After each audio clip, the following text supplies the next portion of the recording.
धेरै परिवार चाहिँ विस्थापित भएको छ। लगभग 80 घरधुरी चाहिँ विस्थापित भएको छ। अप्ठ्याराहरू छन्। त्यसका बावजुद पनि निरन्तर हिजोदेखि हामी लागिरहेछौँ।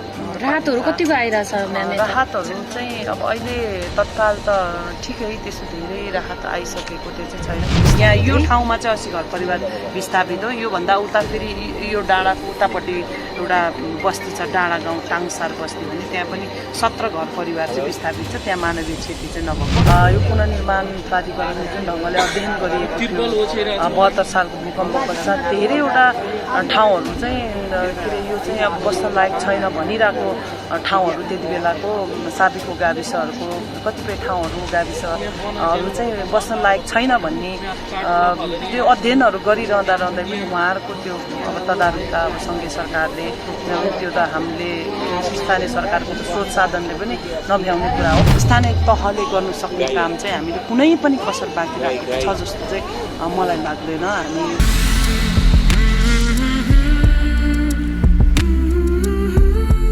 यहाँ बिहानदेखि नै खटिराख्नु भएको छ होइन? कस्तो चाहिँ यहाँको अवस्था थोरै बताइदिनुहोस् न।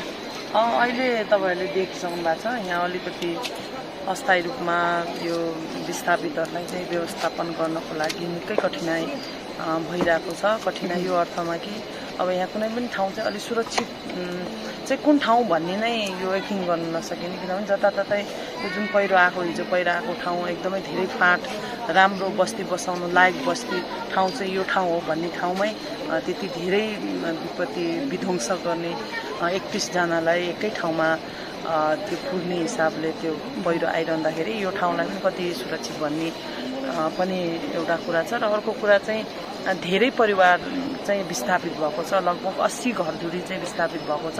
माथि भिरखर्कमा लगभग 50 घरधुरी। अहिले चाहिँ सबै भिरखर्ककोलाई चाहिँ यहाँ आज 40वटा टेन्ट चाहिँ मा व्यवस्थापन गरेको छ।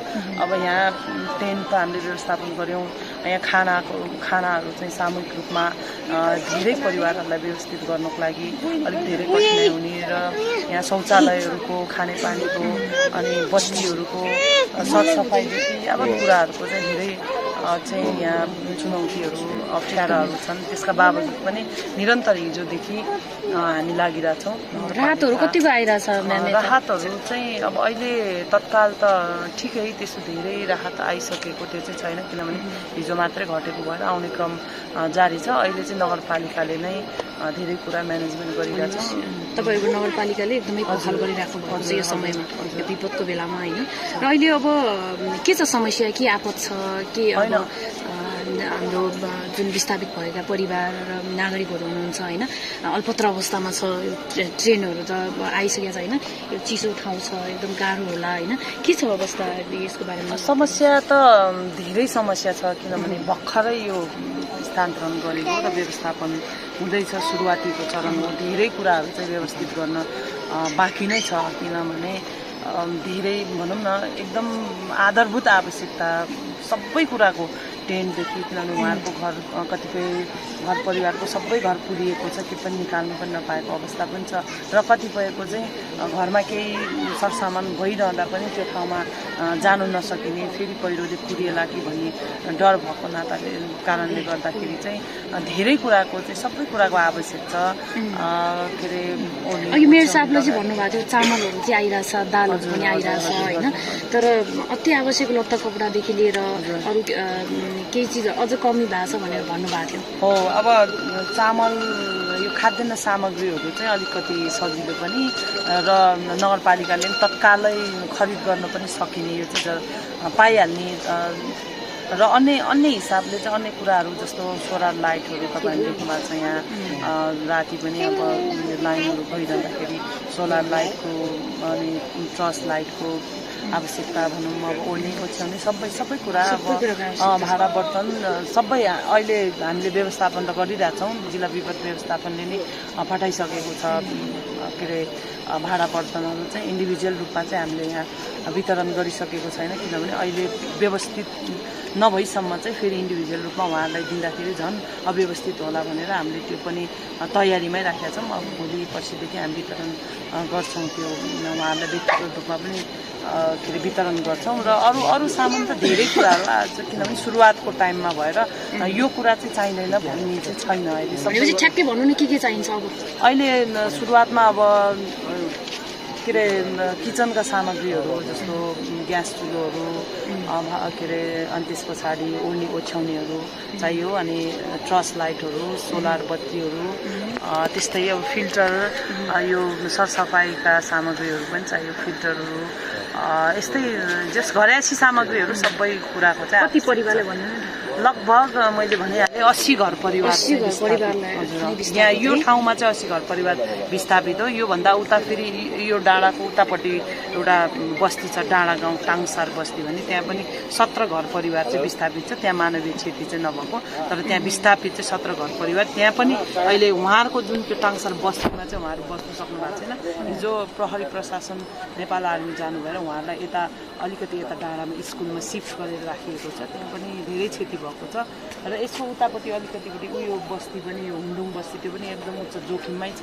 त्यसको उतापट्टि आरुची बस्तीमा 19 घर छ, त्यो पनि त्यस्तै जोखिम छ। त्यसको तल ढकाल गाउँ भन्ने छ, थामी बस्ती हो, त्यो चाहिँ त्यहाँ 11 बेल्टमा चाहिँ अहिले हिजोको अस्तिको रातिदेखिको अविरत वर्षाको कारणले धेरै जोखिम बनाएको छ। एकदमै खानाहरू कसरी दिइराख्नु भएको छ म्याम? खानेकुराहरू उहाँहरूलाई होइन, यहाँसम्म ल्याउने वातावरण पनि छैन, पकाएर खाने ठाउँ पनि छैन, चामलहरू त आइरहेको छ, कहाँ केमा पकाएर खाने होइन, कसरी व्यवस्थापन गरिरहनु भएको छ? अहिले चाहिँ खानाको लागि चाहिँ हामीले सामूहिक रूपमा व्यवस्थित गरेर यहाँ दिइरहेको छौँ। यही पकाउने, यही पकाएर बिहान बेलुकै अहिले तत्काललाई चाहिँ त्यो गरिरहेको छ। यहाँको स्थानीय युवाहरूले चाहिँ त्यसमा एकदमै उहाँहरूले सहयोग गरिरहनु भएको छ र यहीँ विस्थापित परिवारहरूले पनि सहयोग गरिरहनु भएको छ। खाना चाहिँ अहिले चाहिँ सामूहिक रूपमै खाने व्यवस्थापन गरेका छौँ।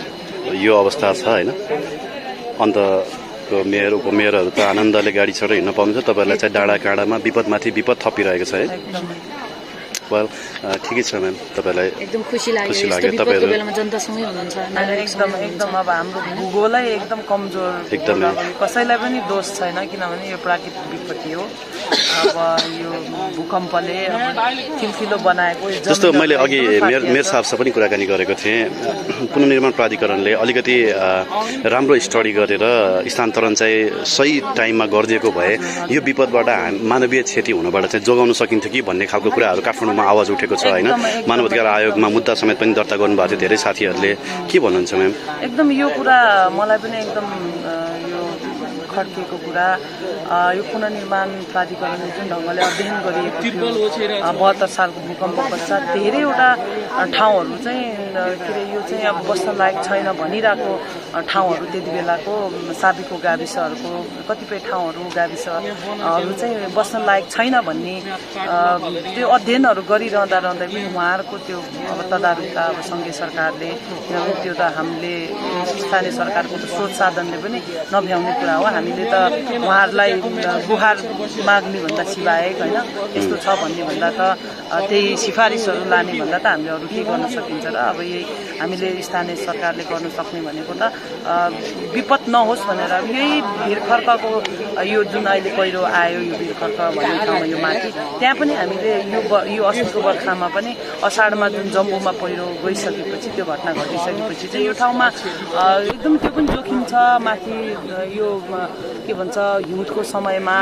पनि त्यहाँ सुक्खा पहिरोहरू गइराख्ने भएको कारणले गर्दाखेरि चाहिँ त्यहाँको स्थानीयहरू नै हामीसँग स्थानीय सरकारसँग एकदम समन्वय गरेर उहाँहरू सुरक्षित ठाउँमा हामीले टेन्ट अनि तिरपालहरू लगेर राखेर उहाँहरू सुरक्षित स्थानमा चाहिँ बसिरहेको अवस्था हो। योभन्दा अगाडि पनि तत्काल अब स्थानान्तरण तुरुन्तै अन्त लान नसके पनि त्यहाँ पनि सुरक्षित ठाउँमा उहाँहरूले अहिले पनि त्यो ठाउँहरू चाहिँ जस मैले त्यो अस्ति हामीले जुन ठाउँहरूमा चाहिँ उहाँहरू त्यहीँको स्थानीयहरूले चाहिँ यो ठाउँ चाहिँ हामीलाई अलिक सुरक्षित होला भन्ने ठाउँमा टेन्टहरू टाँगेर तिरपालहरू टाँगेको ठाउँहरू चाहिँ अहिले पनि त्यहाँ चाहिँ पहिरो नआएको भन्ने नै छ। यहाँको स्थानीयहरूको हामीले स्थानीय तहले गर्नु सक्ने काम चाहिँ हामीले कुनै पनि कसर बाँकी राखेको छ जस्तो चाहिँ मलाई लाग्दैन। हामी त्यो ढङ्गले पनि लागिरहेका छौँ। हाम्रो स्रोत साधनले, स्थानीय तहको स्रोत साधनले जति सकेको हामीले गरेका छौँ जस्तो लाग्छ। अब त्योभन्दा माथिल्लो निकायको अब बस्ती स्थानान्तरण गर्नुपर्ने, एकीकृत बस्ती निर्माण गर्नुपर्ने, अध्ययन गरेर कुन ठाउँ चाहिँ, कुन जमिन चाहिँ मानवीय बस्ती बसाउन लायक छ त भन्ने कुराहरू चाहिँ सङ्घीय सरकारद्वारा जुन भूकम्पपछिको पुनर्निर्माण प्राधिकरणले भूगर्भ वितरण अध्ययनको रिपोर्ट अनुसार, प्रतिवेदन अनुसार उहाँले त्यो तदारुकताका साथ काम गरिदिनु भएको भए पक्कै पनि तपाईँहरूले भन्नुभएको जस्तो आज हामीले यो धेरै यस्तो खालको विपत्तिहरू चाहिँ भोग्नु पर्दैन थियो कि भन्ने पनि के अरे अनुमान चाहिँ। हस् म्याम, अब यो अवस्थामा यहाँ मानवीय क्षति पनि भएको छ होइन। हामी सबै परिवारहरूलाई एकदमै संवेदना पनि प्रकट गर्न चाहन्छौँ। सकेको देश विदेशबाट हेर्ने साथीहरूले अलिअलि भए पनि सहयोग गरिदिनुहुन्छ भन्ने आशले पनि हामी यहाँसम्म आएका छौँ। तपाईँलाई हृदयदेखि धन्यवाद दिन चाहन्छु। तपाईँहरूलाई एकदम सबैजनालाई धन्यवाद जसले हेरिरहनु भएको छ। उहाँहरूलाई विशेष गरेर अब मैले यहाँ वर्णन गरिरहनु पर्छ जस्तो लाग्दैन, किनभने हिजोदेखि राष्ट्रिय मिडियाहरूमा, राष्ट्रिय अन्तर्राष्ट्रिय स्तरमा सबै नेपाली दाजुभाइ दिदीबहिनीले यहाँको अवस्था उहाँहरू सबैजना जानकार हुनुहुन्छ जस्तो मलाई लाग्छ। किनभने यहाँ जसले यहाँ यो ठाउँमा तपाईँहरूले पनि देख्नुहुन्छ यहाँको चित्कार, यहाँको जो व्यक्तिहरूले आफ्नो आफन्तहरू गुमाउनु भएको छ, पक्कै पनि त्यो यहाँ सहनलाई त्यति सहज छैन। हामीले पनि आफू नेतृत्व गरिरहँदाखेरि त्यो पीडाहरू त्यो देखिरहँदाखेरि हामी पनि एकदमै भावविह्वल हुन्छौँ। तैपनि हामी सम्हालेर उहाँहरूलाई व्यवस्थापन गर्नेतर्फ लागिरहेको छौँ। तपाईँ सम्पूर्ण जो हेरिरहनु भएको छ, तपाईँहरूले नै एउटा मानवीय सेवा यो ठाउँमा विपत्ति परिरहेको तपाईँहरूले केही सहयोग गर्नु सक्नुहुन्छ भने पक्कै पनि यो बेलामा यो बस्तीको यो जुन विस्थापित पीडित हुनुहुन्छ उहाँहरूलाई पक्कै पनि सहयोग राहत दिनुहुन्थ्यो भन्ने पनि आशा गर्छु। धन्यवाद।